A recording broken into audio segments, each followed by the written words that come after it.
నీ సేవలో ఎదురైనా ఎన్నో సమస్యలలో నా బలమును చూచుకొని నిరాశ చెందితిని. నీ సేవలో ఎదురైనా ఎన్నో సమస్యలలో నా బలమును చూచుకొని నిరాశ చెందితిని. భారమైన ఈ సేవను ఇక చేయలేనని అనుకొనగా, భారమైన ఈ సేవను ఇక చేయలేనని అనుకొనగా, ప్రధాన యాజకుడా యేసు నీ అనుభవాలతో బలపరచితివి.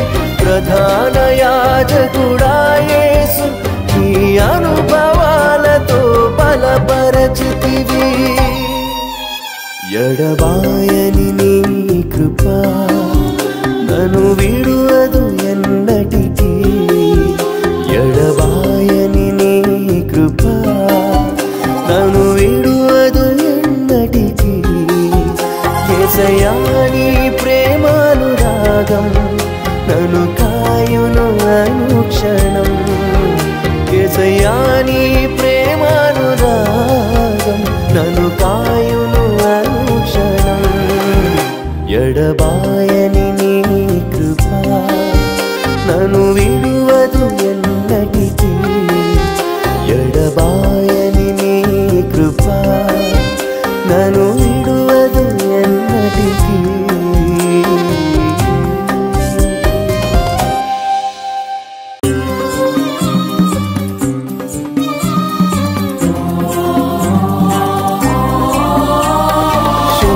శోకపులోయలలో కష్టాల కడగండ్లలో కడలేని దేవుని స్తోత్రం. 1వ కీర్తనతో ఇది సరిపోతుంది. 23వ కీర్తన అలాగే 128వ కీర్తనతో కూడా సరిపోద్ది. 3 అధ్యాయులతో ఒకే వ్యక్తి రాసినట్టుగా మరి కలుస్తుంటాయి, కానీ ఇక్కడ కూడా వేరు వ్యక్తులే రాసింది. కాబట్టి అండి, మొదటిగా చూస్తే the Lord is my shepherd I shall not want. యెహోవా నా కాపరి నాకు లేమి కలగదు. యెహోవా కాపుదల అయితే లేమెందుకు వచ్చింది? బోర్డులు రాసుకుంటాం. ఈ మాట అంటే అందరికీ ఇష్టం అదండి. ఏ వచనం వచ్చినా రాపోయినా ఈ వచనం మనకు వస్తుంది. సండే స్కూల్ కుర్రోడికి 10 ఏళ్ళు ఉంటే 30 నిద్రలోంచి లేపినా చెప్పాలి.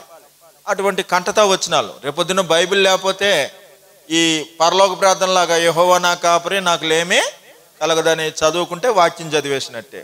ఎవరికి లేమి ఉండదంటే బాప్తీసం పొందినంత మాత్రాన కాపుదల కాదు, గుడికొచ్చినంత మాత్రాన కాపుదల కాదు. మంచిదే, శుభకరంగా యెహోవాను స్తుతించడం మంచిది. ప్రతి ఉదయమున ప్రతి రాత్రి ఆయన స్తుతించుట మంచి జరగాలని మీరు వచ్చారు. కానీ మంచి జరుగుతుందా అంటే కాపుదల లేనప్పుడు, కాపుదల అనేది ఎప్పుడు ఉండాలి, 24 గంటలు ఉండాలి. 1 గంట తేడా వచ్చినా వచ్చే దొంగోడో వచ్చే కుక్కో ఆ పిల్లో పాలు. కాబట్టి దుష్టుల ఆలోచన చొప్పున నడవక, పాపుల మార్గం నిలవక, అపాసులు కూర్చుండు చోటున కూర్చుండక. అదండి 1వ కీర్తనలో ఎందుకు రాశాడు అనుకున్నారు? ఇదే నేర్చుకోవాలి ఫస్ట్ మనం. దుష్టుల ఆలోచనలు అంటే ఏంటండి? తాయిత్తు కట్టుకో, ముహూర్తాలు చూడు అనేది కూడా దుష్ట ఆలోచనే. కానీ ఎక్కువగా దేవుడితో పోటీపడి తన ఆయుధాలను సంధిస్తుంది. దుష్టుల ఆలోచనలు అంటే సినిమా పాటలు, పాపుల మార్గాలంటే నువ్వు చూసే సీరియల్స్. అపాసులు కూర్చుండు చోటున కూర్చుండక అన్నాడు, కానీ నడవచ్చు నిలవచ్చు. దేంట్లో? అపాసం అంటే కామెడీ కొద్దిగా ఉండొచ్చు. పాపుల మార్గం నిలవక నడవక చూసుకోండి. పాపుల మార్గం నిలవక నడవక తప్పదు. వ్యాపారాలు చేయాలి, పెళ్ళిళ్ళు చేసుకోవాలి. కాబట్టి అండి ఇది పాపము, ఇది వ్యాపారం చేయనండి, అసలు పెళ్లి చేసుకోనండి, అది కాదు. పాపుల మార్గమున నిలవక. నీటిలో తామరాకు ఉంటుంది కానీ నీరుని దాని మీదకి రానిది. పెళ్ళి అయినోడు పెళ్లి కానట్టు ఉండాలంట. దేవుని ఎరగని అన్ని జనుల వలె కామాభిలాషలందు కాక.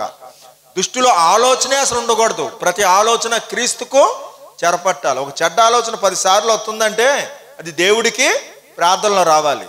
మానవుడికి చెడ్డ ఆలోచన ఎప్పుడూ వస్తుంది. ఆలోచన పాపం కాదు, క్రియే పాపం. యేసయ్యకే వచ్చింది ఆలోచన, ఇలా పైనుంచి దూకే రాళ్ళు రొట్లుగా. ఇవన్నీ ఆలోచనలే, దురాలోచనలే లెక్క దేవుడికి. కాబట్టి అండి ఆలోచన తప్పు కాదు, కానీ క్రియే తప్పు. పదే పదే వస్తుంటే దేవుడికి చెప్పాలి. దేవుని స్తోత్రం. 1వ వచనం ఈ రకంగా కలిసింది. ఇదే 128వ కీర్తనలో యెహోవాయందు భయభక్తులు కలిగి ఆయన త్రోవలో నడుచువారందరూ ధన్యుడు. Blessed is everyone who fears the lord, who walks in the his ways. ఏంటి ఆయన మార్గాలు? జ్ఞాన మార్గం అండి, వెలుగు మార్గం అండి, రమ్య మార్గం అండి, ప్రేమ మార్గం అని ఏయో రిఫరెన్స్లు చెప్పొచ్చు. కానీ ఇక్కడ మనం సరిపోయేది దుష్టుల ఆలోచన చొప్పున అది, పాపుల మార్గమున అపాసులు కూర్చుని చోటున కలిగి ఆయన బాప్తీసం తీసుకొని యెహోవా నా కాపరి నాకు అయిపోయింది. 1వ వచనం అర్థమైందండి. 2వ వచనం పచ్చిక గల చోట్ల ఆయన పరుండ చేయాలి. గొర్రెకైతే పచ్చిక, అవునా? 128వ కీర్తనలో 2 ఏంటి? నిత్యముగా నీ చేతుల కష్టార్జితము నీవు అనుభవించదు. ఇక్కడ ఇది ఆహారమే, అవునా? ఇక్కడ గొర్రెకైతే పచ్చిక. ఇక్కడ ఏంటంట 1వ కీర్తనలో 2వ వచనము యెహోవా ధర్మశాస్త్రమందు. అదండి ఇక్కడ ఏంటంటే ఇంగ్లీష్లో క్లియర్గా అర్థం అవుతుంది. But his delight is in the law of the lord. But అంటే ఏంటి? కానీ ఆనందించు అంటున్నాడు. అలా వద్దు, ఇలాగ ఆనందించు. దుష్టుల ఆలోచన చొప్పున నడవక, పాపుల మార్గమున నిలవక ఆనందించాలి. మరి ఎలాగండి సీరియల్ చూడకపోతే? మరి ఎలాగండి సినిమా పాటలు లేకపోతే? అనొద్దు. యేసన్న గారి పాటలు సినిమా పాటలు మించి ఉంటాయి. స్టెవిన్సన్ గారు, సతీష్ కుమార్ గారు ఎన్నో పాటలు ఉంటాయి. నాట్యం కూడా చేసుకో, కానీ మీరు అవి పెట్టుకోట్లా. నేను లేక నువ్వు లేను, నువ్వు లేక నేను లేను. ఈ పాటలు అష్టాచమ్మ, డాక్టర్ బాబులు పెట్టుకుంటే నీ ఇల్లు అభిషేకం అవుతుంది. ఏ అభిషేకమో? దుష్టాభిషేకమో జరుగుద్ది. ఇక పిల్లోడు మాట ఎండో, భర్త తాగుతాడు, నీకు ప్రార్థన రాదు. యాక్సిడెంట్లే కావచ్చు, అప్పులే కావచ్చు, శాంతి ఉండదు. సియోను కుమార్తెలారా ఏం చేయాలి? మీరు సంతోషించి కీర్తన పాడితే దేవుడి సింహాసనం అక్కడికి వస్తుంది. కాబట్టి గొర్రెకి పచ్చిక, ధ్యానించువాడు ధన్యుడు. ఈ ఆహారం తినేవాడు అన్నాడు మనుషుడు రొట్టె వలన మాత్రమే, ఓ కష్టార్జన చేసుకొని బతికేసి తినేయడమే కాదు. ఈ ఆహారం తినేవాడు అన్నాడు మనుషుడు రొట్టె వలన మాత్రమే కాదు. 3వ వచనము నీటి కాలువలో ఎవరన్నా నాటబడి ఆకువాడక తన కాలమందు ఫలమిచ్చు చెట్టు వలే ఉంటాడు. మరి అక్కడ 3వ వచనం 128వ కీర్తనలో ఏమన్నాడంటే నీ లోగిటి నీ భార్య ఫలించు, పిల్లలు భోజన బల్ల చుట్టూ ఒలివా. మనం ఫలించాలా వద్దా? ఈ సంవత్సరం ఎంతో ఆశతో సిద్ధపడి ఫలించాలని వచ్చారుగా. ఫలాలు లేని చెట్టుని నరికేస్తాడు కదా. ఇప్పుడే గొడ్డలి ఫలాలు లెక్క ఎట్టుకుంటాడు. ఫలాలు లేని, నాకు 3 ఏండ్ల నుండి చూస్తున్నాను కానీ ఫలాలేమీ లేవు. ఆయన తోటమాలి ఉన్నాడు, అయ్యా ఈ సంవత్సరం కూడా ఈ సంవత్సరం ఇచ్చాడు. మరి ఫలిద్దామా? ఏమండి అసలు ఆత్మలో ఫలిస్తున్నామా? ఆత్మలో వర్ధిల్లిన ప్రకారం అన్ని విషయాల్లో వర్ధిల్లాలి. దేవుని స్తోత్రం. 3వ వచనం ఏం చెప్తున్నాడంటే అండి, ఇక్కడ కూడా 23వ కీర్తనలో తన నామమును బట్టి నీతి మార్గంలో నడిపించువాడు నా ప్రాణమునకు సేద తీర్చువాడు. సఫలత అనేది 3వ వచనంలో వచ్చింది. ఏమండి సఫలత అని మీరు యాంగిల్లో చూసిన సక్సెస్, ఫలిస్తారు, సఫలము. ఏమండి ఇక్కడ ఏంటి? అది అక్కడ ఇక్కడ చెట్టు వచ్చిందంటే ఇక్కడ కలవలేదు అనుకుంటారా? ప్రతి వచనం కలుస్తుంది, ఇలాగే ఉంటది. కానీ కలుస్తుంది ఎలా తెలుసా? నీతిమంతులు ఖర్జూర వృక్షం వలె. చెట్టుతో పోల్చడం లేదా? నీతి అనేది ఏంటి? వృక్షంతో పోల్చడం లేదా? యశామొద్దు నుండి వేరు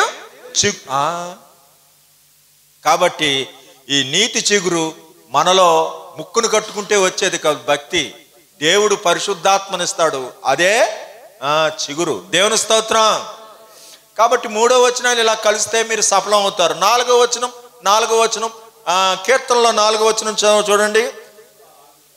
the ungodly are not so, దుష్టులు అలాగూ ఉండక. గాలికి. మరి 128వ కీర్తనలో 4వ వచనం చూడండి. యెహోవా యందు భయభక్తులు గలవాడు ఎలాగూ అలాగూ ఇలాగూ. మీరెలాగూ? ఇప్పుడు ఆలోచన ఏమండి? యెహోవా యందు భయభక్తులు గలవాడు అలాగూ ఆశీర్వదించబడును. నేను కవిత రాయిట్లా, ఏమండి, ఉన్న పదాలే. యెహోవా యందు భయభక్తులు గలవాడు ఎలాగూ ఆశీర్వదించబడును, దుష్టులు అలాగూ గాలికి చెదురుకొట్టు పొట్టు వలె ఉంటారు. మనం ఎలాగుంటామంటే 23వ కీర్తనలో ఇంకో 4 ఉంది. అవునా? గాఢాంధకార లోయలో సంచరించును, ఏ అపాయమునకు నీవు తోడై ఉంటావు, నీ దుడ్డు కర్రయు బాహుదండము నన్ను ఆదరించును. అదండి, దావీదు బెత్షెబాతో పాపం చేశాడు కాబట్టి, ఏమండి, మనలాగే ఆయన ఏం చెప్పాడు? నాకు గాఢాంధకారంగా ఉందయ్యా, నాకు తోడుగా లేనట్టుంది, అయినా నువ్వు నాకు తోడుగానే ఉన్నావు. అర్థమైందండి? 3 స్థితుల్లో మనది ఏ స్థితో? ఏమండి? దుష్టులు అలాగూ గాలికి చెదరగొట్టు పొట్టువలు, నాశనమే వారి అంతము, వారి కడిపే వారి. నా ప్రాణమా తినుమో తాగుమో. పొద్దున్నే లేచి చీపురు పట్టుకుంటారు ఒకళ్ళు, పొద్దున్నే లేచి ఏం చేస్తారు ఒకళ్ళు? టీ కాసుకుంటారు, పొద్దున్నే లేచి టీవీ, పొద్దున్నే లేచి తాగేవాళ్ళు కూడా ఉంటారు. కానీ మీరు ఎక్కడికి వచ్చారు? దేవుని మందిరంలోకి. ఉదయమున ప్రార్థన సిద్ధం చేసి కాచి ఉంటారు. దేవుని స్తోత్రం. కాబట్టి మనకేదో బొండాలు, గుమ్మడికాయలు, పటికలు కట్టుకోక్కర్లా. యెహోవాను స్తుతించుట మంచిది. ప్రతి ఉదయమున ప్రతి రాత్రి ఆయన స్తుతించుట మంచిది. కాబట్టి అండి, ఈ రకంగా 4వ వచనాలు ఉంటే 6వ వచనానికి వెళ్దాం. 5వ వచనం తర్వాత చూసుకుందాం. ఎందుకంటే ఇక్కడ గాఢాంధకారంలో అన్నది కూడా ఆయనకి క్షేమమేనంట. 23వ కీర్తనలో 6వ వచనం, నేను బ్రతుకు దినములన్నీ కృపాక్షేమములే. ఇప్పుడు గాఢాంధకారంలో ఇలా బతికాడు కదా, అబ్షలోం తరిమేశాడు కదా, సౌలు తరిమాడు కదా, ఆ దినాలు కూడా ఆయనకి క్షేమమేనంట. కృపా బ్రతుకు దినములన్నీ, చీకట్లో ఉన్న దినాలు, కష్టాలు పడిన దినాలు, వ్యాధులతో ఉన్న దినాలు, అవమానం పడిన దినాలు అన్నీ నాకు క్షేమము. అవి పొందకపోతే నేను నరకానికే వెళ్తాను. కృపాక్షేమములై నా ఎంట వచ్చును. Surely goodness and mercy shall follow all the days of my life. కాబట్టి మన బ్రతుకు దినములు మేలు కోసమే సమస్తము సమకూడి దేవుణ్ణి ప్రేమించే వారికి. దేవుని స్తోత్రం. మరి ఇక్కడ 6వ వచనం, పిల్లల్ని చూచిదువు, ఇశ్రాయేలు మీద సమాధానము. పిల్లల పెళ్ళిళ్ళు కూడా చూస్తావు. దేవుని స్తోత్రం. అయితే మరి ఇది నీకు జరుగుద్ది అంటే 1వ కీర్తనలో, నీతిమంతుల మార్గము యెహోవాకు, దుష్టుల మార్గము నాశనముకు. ఎందుకని? అడిగి పెళ్లి చేస్తారు, అడిగి కొంటారు, అడిగి అప్పిస్తారు. అప్పిచ్చేసి నాయనో లబోదిబో లబోదిబో అంటే కుదరు. అడిగి అప్పివ్వాలి, అడిగి బయలుదేరాలి. మేఘం కదిలితే కదిలారు, ఆగితే అడిగి చెప్పిన వ్యాపారం చేయాలి. నీ ఇష్టం వచ్చినట్టు వెళ్ళిపోయి దేవుడు నాకు తోడుకు రావాలంటే కుదరదు. ఆయన చెప్పిన దారిలో వెళితే నీకు దేవుడు తోడుగా ఉంటాడు. కాబట్టి అండి, ఈ 3:6 దుష్టుల మార్గము నాశనము నడుపుతుంది, నీతిమంతుల మార్గము యెహోవాకు. మందిరంలోంచి బయలుదేరుతారు, మందిరం అడిగి సేవకుడికి చెప్పి బయలుదేరుతారు. మరి 5వ వచనాలు కదా, న్యాయవిమర్శలో దుష్టులు, నీతిమంతుల సభలో. ఇక్కడ స్థలాలు ఇంపార్టెంట్ అండి. న్యాయవిమర్శలో దుష్టులు, నీతిమంతుల సభలో పాపులు, డాంబికులు ఆయన సన్నిధిలో. దేవుని స్తోత్రం. ఇక్కడ మనం హెచ్చరికలు చేసుకోవాలి. కుల పెద్దలు సంఘ పెద్దలు కాకూడదు. ఏ పెద్దలండి? కుల పెద్దలు కులానికి పెద్దలు, సంఘానికి పెద్దలు కాదు. సంఘం అంటే పరలోక రాజ్య ప్రతిబింబం. ఈ కుల పెద్దలు మందిరానికి రారు. పేకాట ఆడుకున్నాడు పేకాట, తాగేవాడు తాగుతాడు, చుట్ల కాల్చేవాడు చుట్ల కాల్చుతాడు. ఇదేదో పదవి అనుకొని వచ్చి వినడు, పాస్టర్ గారికి సలహా చెప్తాడు. సిట్ అంటే సిట్ అవ్వాలి, స్టాండ్ అంటే స్టాండ్ అవ్వాలి. నాకు పదవి ఇచ్చారు కాబట్టి. 5వ తరగతి చదువుకున్నాడు కూడా చెప్పుకోలేరు వాళ్ళు. ఇదేదో పదవి కాదు, మారు మనసు పొందినోళ్ళు, సంఘంలో ఇవ్వడంలో పెద్దలు, మారు మనసులో పెద్దలు, ఏమండి ప్రార్థనలో పెద్దలై ఉన్నవారిలో చూసుకోవాలి తప్ప గోత్రానికి చొప్పున పెట్టుకున్నామంటే మన చుట్టుపక్కల ఎవరున్నారు? కమ్మ, కాపు, రెడ్డి, బేపనోళ్ళు ఉన్నారు. వారికి విశ్వాసం కలుగుద్ది.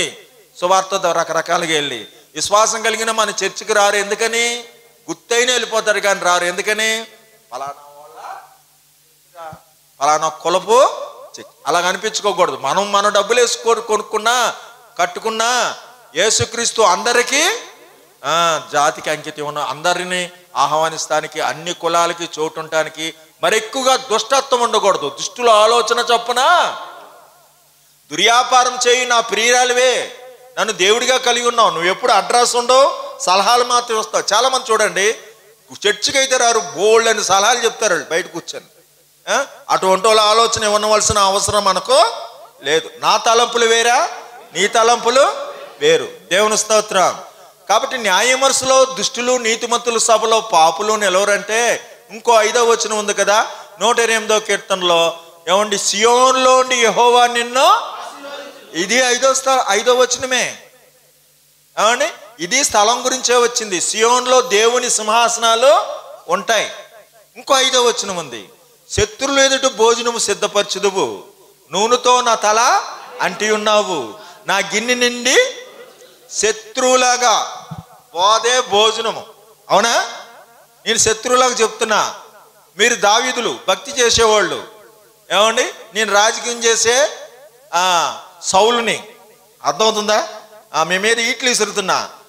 నేను దుర్మార్గుణ్ణి, బూతులు కూడా మాట్లాడిన వాడు. ఎవరో? సౌలు. చంపడానికి వచ్చాడు అనేక సార్లు. సౌలే దొరికిపోయాడు. దావీదు చంపాడా? యెహోవా చేత అభిషేకం పొందిన వాడిని బోధే భోజనం. శత్రువులాగా చెప్తున్నా. పాస్టర్ గారు కొడతానికి రాడు, చంపడానికి రాడు. వాక్యనాల్లో వచ్చినప్పుడు మనం అంగీకరించాలి. శత్రువులు ఎదుట భోజనము సిద్ధపరచదు. శత్రువు ఎదుట అంటే ఆడిని నా కాళ్ళ పట్టెత్తాడు అనుకోవద్దు. ఆయన నీ ప్రవర్తన ప్రీతికరమైనది అన్నప్పుడు ఆ రకంగా కాళ్ళు కూడా పడతాడు. అవునమ్మా?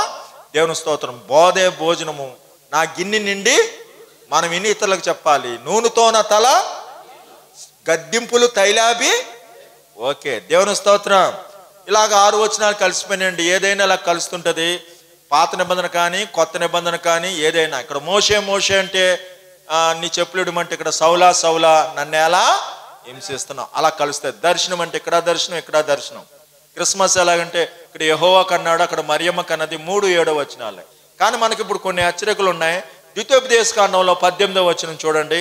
త్వరగా ముగిస్తాను, తొందరపడద్దు. ద్వితీయోపదేశకాండం 18వ వచనం. దీనికోసం నేను వాటిని ఒకసారి ఊరికినే చూపించాను. 18వ వచనం 18:1 చూడండి. యాజకులైన లేవీయులకు, అనగా లేవీ గోత్రీయులందరికీ ఇశ్రాయేలులో పాలైనా ఉండదు. వారు యెహోవా ఆమోదద్రవ్యములు తిందురు, అది వారి హక్కు. వారి సహోదరులతో వారికి స్వాస్థ్యం కలగదు. యెహోవా చెప్పినప్పుడు ఆయనే వారికి స్వాస్థ్యం. యాకోబుకి 12 మంది కొడుకులండి. 11 మందికి ఆస్తి ఇచ్చారు, ఒక ఆయనకి ఇవ్వలేదండి. ఏమయ్యా నాకు ఆస్తి ఇవ్వలేదంటే దేవుడే నీ ఆస్తిరా అంటున్నారు. కుదురుద్దా? అదండి.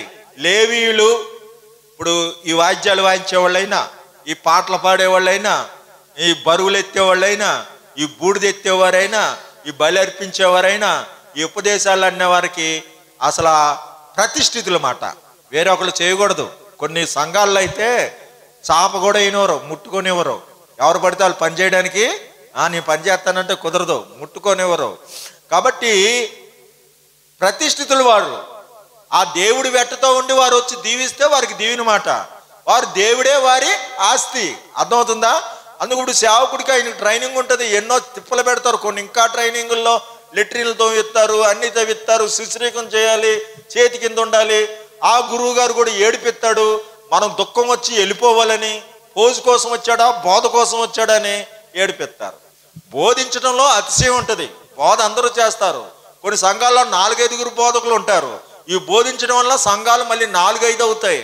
కాబట్టి అండి, నేను వచ్చి బోధించి వెళ్ళిపోతున్నా, స్థిరంగా వచ్చి ఇక్కడ బోధించేవాడు ఉంటే సంఘాన్ని చెల్లిస్తానికి కూడా రెండో ఆలోచన వస్తుంది. ఎప్పుడు తనకు అవమానం కలిగి తను కించపరిచే పరిస్థితి సంఘంలో ఉంటే, అదే బోధ ఇవ్వకుండా కాముకుంటాడు అనుకోండి, విశ్వాసగా కొనసాగుతుంటాడు. కాబట్టి అనేకులు బోధకుల అసలు బోధ చేస్తానికి నీకు ఆలోచన ఎలాగొస్తుంది?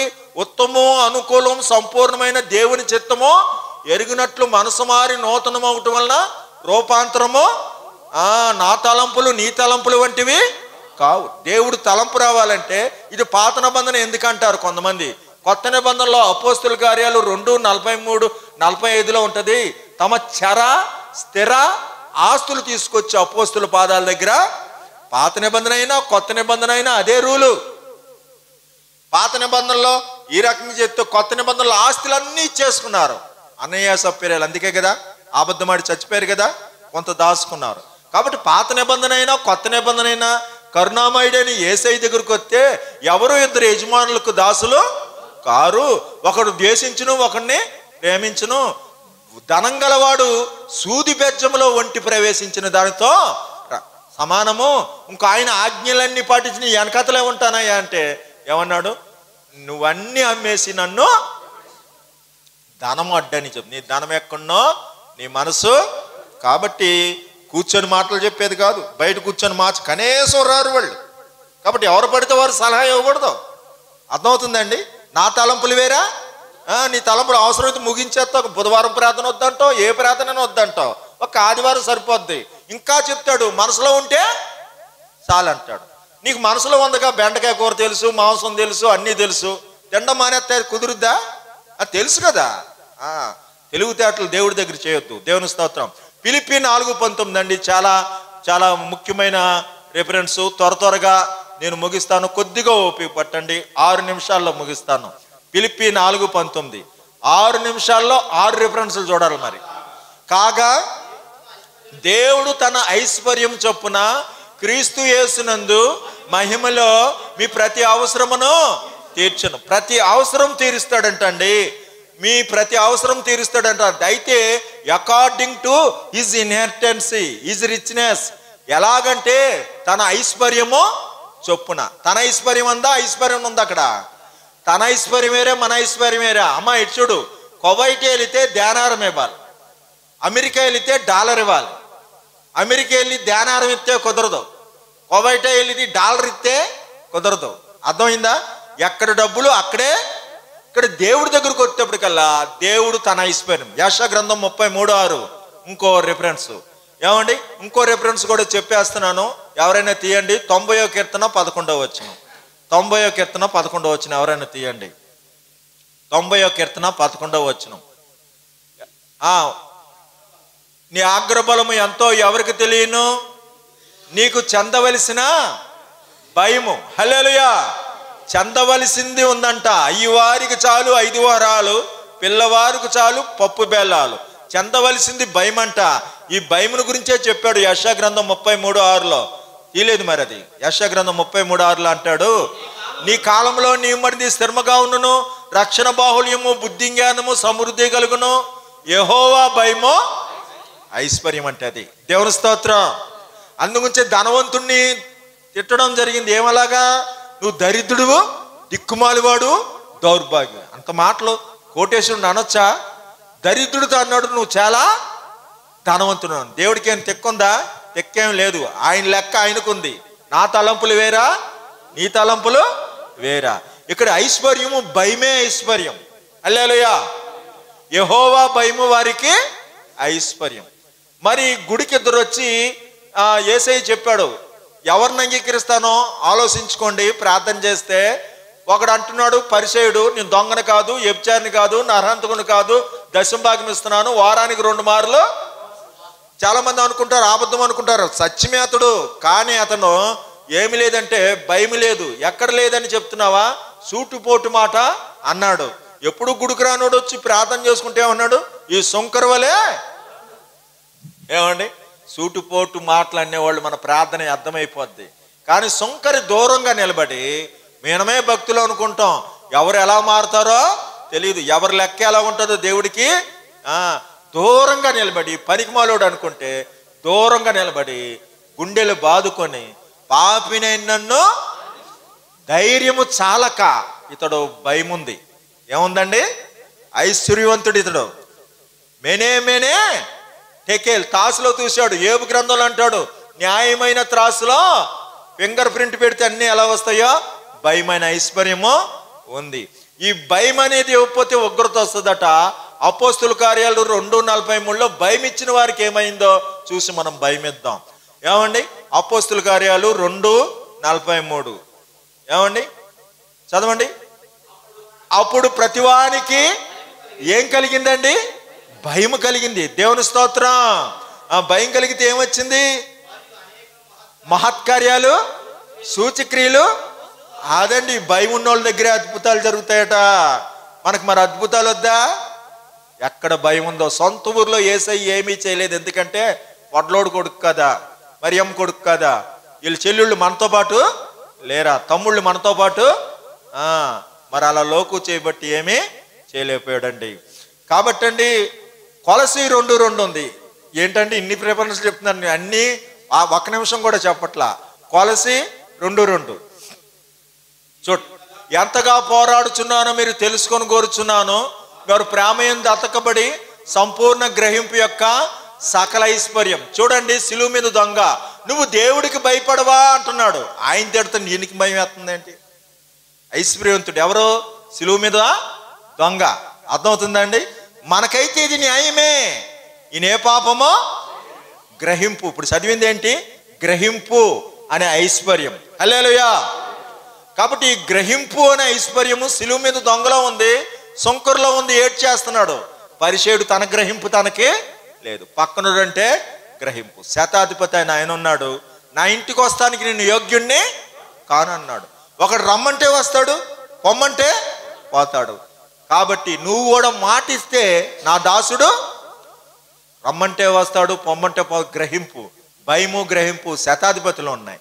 భయము గ్రహింపు సొంకర్లో ఉన్నాయి. భయము గ్రహింపు సిలువ మీద దొంగలో ఉన్నాయి. కాబట్టి మనం ఏమి ఇవ్వాలి? భయము గ్రహింపు ఉండాలి. భయము మన పిల్లలకి ఎకరాలు రాస్తాం, కానీ భయం ఎవరు?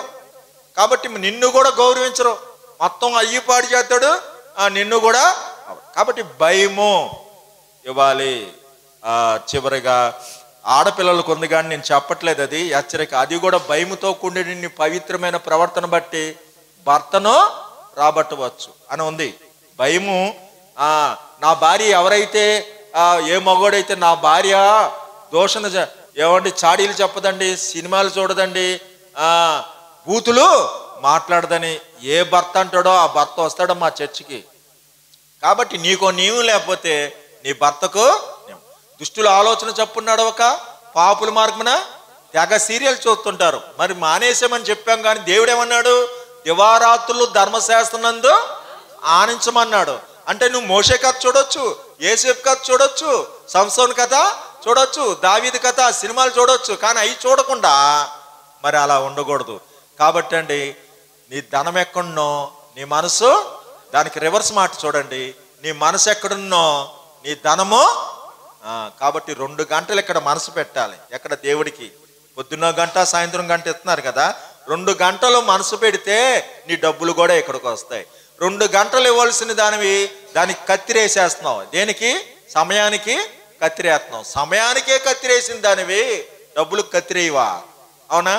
నోటు చంపుకొని బ్రతికించుకొని దానివి చచ్చిపోయి ఎలా లేస్తావు? క్రియలు లేని విశ్వాసమో. నువ్వు ఉంటే కదా, విశ్వాసం ఉంటే కదా దాన్ని చంపుకుంటావు. నీ డబ్బుల సంగతి ఇప్పుడు మేము అడగట్లేదు, కానీ ముందలు ఇవ్వాల్సింది సమయం అనే ధనము ఇవ్వు, భయం అనే ధనం ఇవ్వు, గ్రహింపనే ధనం ఇవ్వు. దేవుడు తన ఐశ్వర్యం చొప్పున నీ ప్రతి అవసరత. క్రీస్తు అంటే ఒక సేవకుడిని కలిగి ఉండాలి. క్రీస్తు అంటే దేనికి? అభిషేకానికి గుర్తు. కాబట్టి దేవుడు తన ఐశ్వర్యం చొప్పున నీ ప్రతి అవసరత తీరుస్తాడు. కాబట్టి నీ స్వస్థత అయినా ఏదైనా భయం ఉన్నోడు పాపం చేస్తాడా? చేయుడు. కాబట్టి భయము గ్రహింపు సమయం ఇచ్చిన వారికి దేవుడు సమీపంగా ఉంటాడు. ప్రార్థన చేసుకుందాం.